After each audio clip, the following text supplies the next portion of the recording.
against the Chiefs, all you have to do is, not all you have to do, but what you have to do is make sure that you get your systems in place and stick to it well. So, we need to get around the corner on our defensive system. We need to get our numbers in the line, and we need to come forward hard.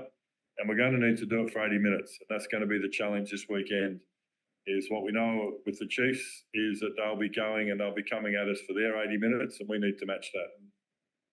We've talked about it before, as the best way to back up a win is to start again on the Monday and start hard and strong, and we did that.